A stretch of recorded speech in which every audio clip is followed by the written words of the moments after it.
कांग्रेस के नेता राहुल गांधी मोदी सरकार पर निशाना साधने के लिए कुछ भी करते हैं।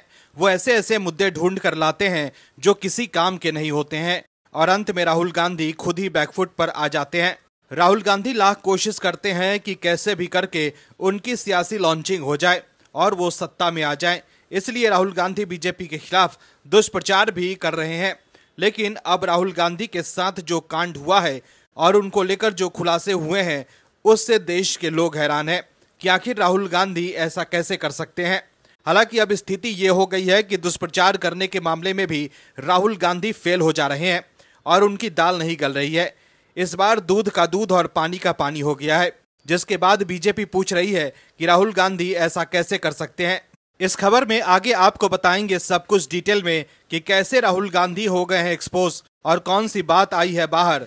तो बने रहिए वीडियो में अंत तक और देखिए हमारी एक खास रिपोर्ट।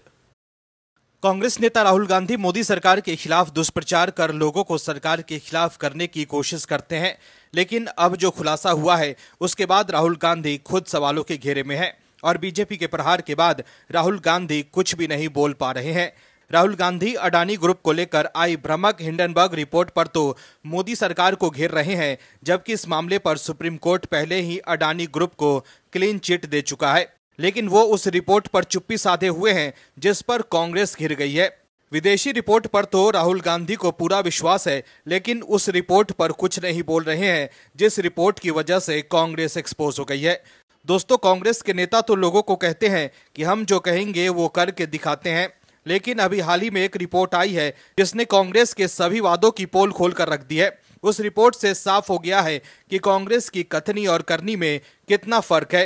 कांग्रेस की राजनीति जो स्वार्थ से ओतप्रोत है, सिर्फ वो जीतने के लिए राजनीति करती है। कांग्रेस की ये आदत आज की नहीं है, काफी पुरानी है। कांग्रेस की ये आदत शुरू से ही है कि चुनाव जीतने के बाद वो जनता को भूल जाती है, जिसका सबसे बड़ा उदाहरण है गरीबी हटाओ का नारा, जो इंदिरा गांधी भी देती थी और आज राहुल गांधी भी यही नारा दे रहे हैं। दर्शकों, कांग्रेस को सिर्फ अपनी जीत से मतलब है, फिर जनता मुंह ताकते रहे, कांग्रेस को कुछ भी मतलब नहीं है। कर्नाटक में भी कांग्रेस ने कुछ ऐसा ही किया जिस पर से पर्दा हटाया है वहां के एक एनजीओ ने।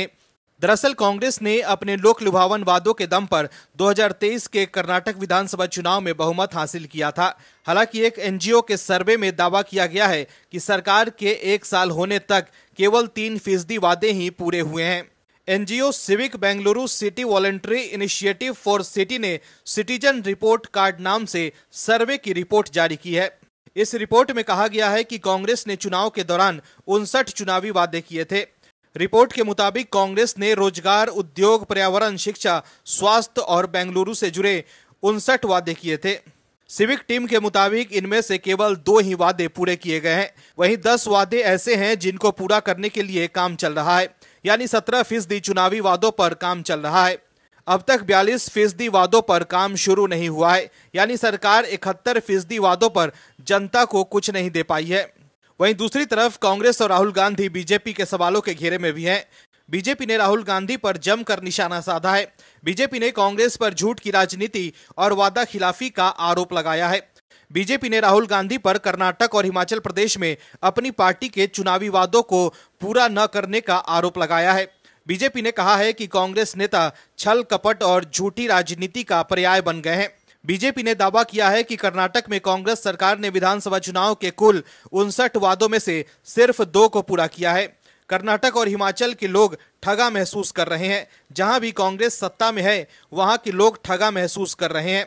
राहुल गांधी छल, दुष्प्रचार, झूठ और धोखे की राजनीति का पर्याय बन गए हैं। वहीं बीजेपी ने कर्नाटक में किसान की आत्महत्या का मुद्दा भी उठाया है। बीजेपी नेता गौरव भाटिया ने राहुल गांधी पर दिखावे की राजनीति करने का आरोप लगाया और कहा कि राहुल गांधी के पास दिल्ली में किसानों के प्रतिनिधि मंडल से मिलने का समय है, लेकिन मीडिया में ऐसी खबरें हैं कि कर्नाटक में 1200 से अधिक किसानों ने आत्महत्या कर ली है। मगर राहुल गांधी कर्नाटक के किसानों से मिलने या वहां के मुख्यमंत्री को इस मामले का संज्ञान लेने का निर्देश देने के लिए 1 मिनट भी क्यों नहीं निकाल सके, क्योंकि राहुल गांधी की प्राथमिकताएं अलग हैं। गौरव भाटिया ने आरोप लगाया है कि राहुल गांधी ने कर्नाटक के लोगों को एक ऐसा मुख्यमंत्री देते हैं जो खुद भ्रष्टाचार को बढ़ावा दे रहा है। हम सभी मुद्दा घोटाले के बारे में जानते हैं। इसमें SC/ST समुदाय की जमीन मुख्यमंत्री की पत्नी को आवंटित की गई। दर्शकों, कांग्रेस की कथनी और करनी में हमेशा से ही फर्क रहा है और कर्नाटक इसका जीवंत उदाहरण है। राहुल गांधी विदेशी रिपोर्ट के सहारे मोदी सरकार को तो घेर रहे हैं, लेकिन देश के NGO ने कर्नाटक को लेकर जो रिपोर्ट जारी किया है उस पर वो चुप्पी साधे हुए हैं। ऐसे में आप समझ सकते हैं कि राहुल गांधी सिर्फ वही मुद्दे उठाते हैं जिससे उनकी पार्टी को राजनीतिक लाभ मिल सके। कांग्रेस नेता राहुल गांधी अब एक्सपोज हो गए हैं। मोदी सरकार के खिलाफ इस तरह से राहुल गांधी दुष्प्रचार कर देश के लोगों को गुमराह कर रहे हैं, इसका खुलासा हो गया है। और इस बार ऐसा तगड़ा खुलासा हुआ है जिससे राहुल गांधी और पूरी कांग्रेस के पास कहने के लिए कुछ भी नहीं है।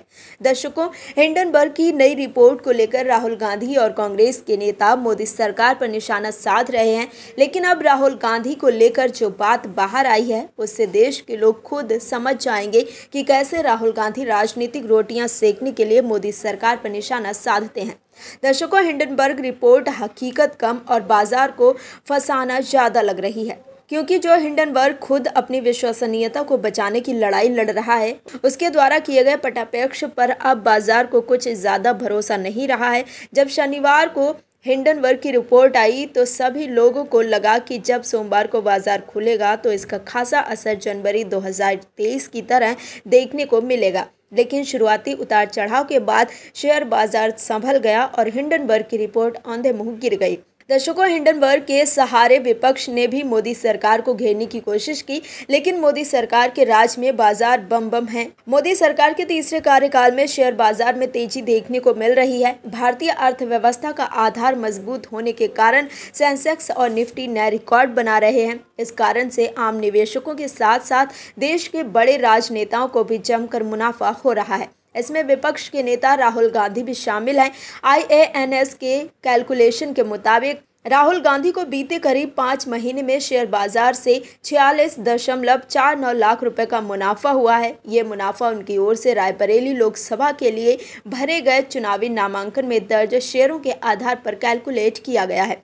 इसमें बताया गया था कि 15 मार्च 2024 को उनके पोर्टफोलियो की वैल्यू 4.33 करोड़ रुपए थी। शेयर बाजार में 12 अगस्त 2024 तक उनके पोर्टफोलियो की कीमत बढ़कर 4.80 करोड़ रुपए हो गई है। इसके अलावा वर्टोज एडवर्टाइजिंग और विनाइल केमिकल जैसी कई छोटी कंपनियां उनके पोर्टफोलियो में शामिल हैं। बड़ी बात यह है कि उनके पोर्टफोलियो में करीब 24 शेयर हैं, जिसमें केवल 4 कंपनियां LTI, मैंडेटरी, टाइटन, TCS और नेस्ले इंडिया में ही उन्हें घाटा हो रहा है। बाकी की कंपनियों में राहुल गांधी मुनाफे में हैं। उनके पोर्टफोलियो में मौजूद वर्टोज लिमिटेड में कारपोरेट एक्शन देखने को मिला है। इसके कारण उनके पास इस कंपनी के शेयर की संख्या बढ़कर 5200 हो गई है, जो कि 15 मार्च 2024 को 260 थी। हिंडनबर्ग की ताज़ा रिपोर्ट को बाजार के जानकारों ने सिरे से खारिज कर दिया है। केडियोनॉमिक्स के संस्थापक और CEO सुशील केडिया ने कहा, बदनाम शॉर्ट सेलिंग फर्म हिंडनबर्ग की पोल 18 महीने पहले ही खुल चुकी है, जब उसने अडानी ग्रुप को लेकर बड़े दावे किए थे, लेकिन सुप्रीम कोर्ट की निगरानी में हुई जांच में कुछ नहीं निकल कर आया। दर्शकों, हम आपको बता देना चाहते हैं कि हिंडनबर्ग की रिपोर्ट को लेकर ये दावा किया जा रहा है कि कथित तौर पर ये रिपोर्ट भ्रामक है। मार्केट और इंडस्ट्री से जुड़े कई लोगों का कहना है कि हिंडनबर्ग को सेबी के नोटिस का जवाब देना चाहिए, न कि Tom and Jerry game play करना चाहिए। आज जिस तरह से मार्केट ने प्रदर्शन किया है उससे एक बात तो साफ है कि देश के निवेशकों का विश्वास अभी देश की एजेंसी और वेल्थ क्रिएटर पर बना हुआ है। अरविंद केजरीवाल के चहेते वकील अभिषेक मनु सिंघवी की दाल नहीं गल रही है। सिंघवी ने मनीष सिसोदिया को जमानत जरूर दिलवा दी है, लेकिन अब सिंघवी की चालाकी काम नहीं आ रही है और अब सुप्रीम कोर्ट ने सिंघवी को डबल झटका दिया है। दर्शकों, ऐसा लग रहा है कि अरविंद केजरीवाल कोर्ट के रेगुलर कस्टमर हो गए हैं, या यूं कह सकता है कि अरविंद केजरीवाल की कुंडली में कोर्ट योग लग गया है।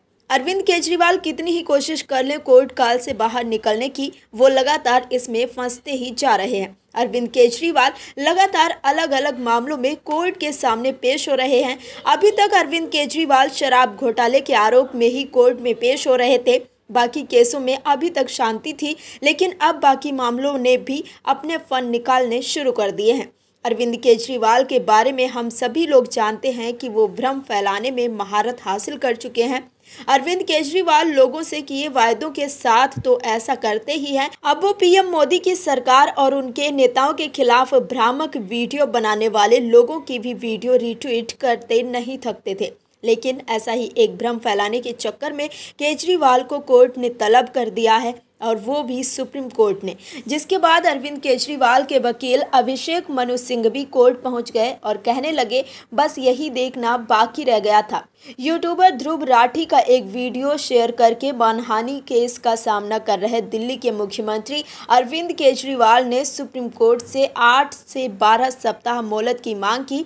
इसके बाद कोर्ट ने सुनवाई को 6 सप्ताह के लिए टाल दिया है। इस दौरान दिल्ली के मुख्यमंत्री ने यह भी कहा कि वह खेद जताने को तैयार है, लेकिन शिकायतकर्ता की शर्तों के मुताबिक नहीं।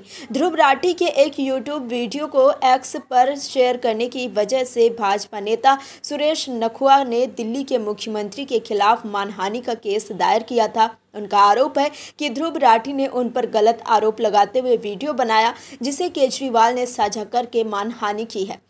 जस्टिस संजीव खन्ना, पीवी संजीव कुमार और आर महादेवन ने केजरीवाल की याचिका पर सुनवाई की। 26 फरवरी को अदालत ने शिकायतकर्ता से पूछा था कि यदि केजरीवाल माफ़ी मांगते हैं तो क्या वह अपना केस वापस लेने को तैयार है। रिपोर्ट के मुताबिक केजरीवाल की ओर से पेश हुए वकील अभिषेक मनु सिंघवी ने कहा कि उनकी ज़िंदगी में बहुत कुछ चल रहा है, एक ट्वीट वाला केस ही देखना बाकी रह गया था।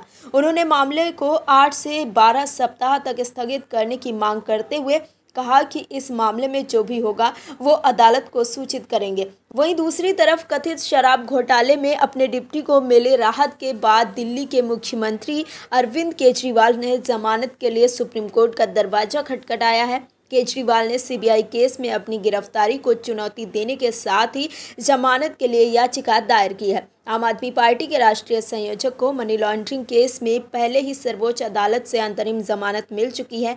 केजरीवाल ने दिल्ली हाईकोर्ट के 5 अगस्त के फैसले को चुनौती दी है। हाईकोर्ट ने कहा था कि ना तो केजरीवाल की गिरफ्तारी अवैध है और न ही बिना कारण है। केजरीवाल की याचिका को chief justice of India DY Chandrachud के सामने उठाते हुए वकील अभिषेक मनु सिंघवी ने कहा कि सेक्शन 45 के तहत 3 जमानत आदेश हैं और ये जमानत याचिका बिना सेक्शन 45 के है। इस पर CJI ने उन्हें ईमेल करने को कहा। तो देखा आपने कि कैसे केजरीवाल के लिए पैरवी करने वाले सिंघवी को डबल झटका लगा है। इस बार सुप्रीम कोर्ट में सिंघवी की दाल नहीं गली है। Bureau report OMH news. और भी वीडियोस देखने के लिए चैनल को सब्सक्राइब करें और बेल आइकन को दबाएं।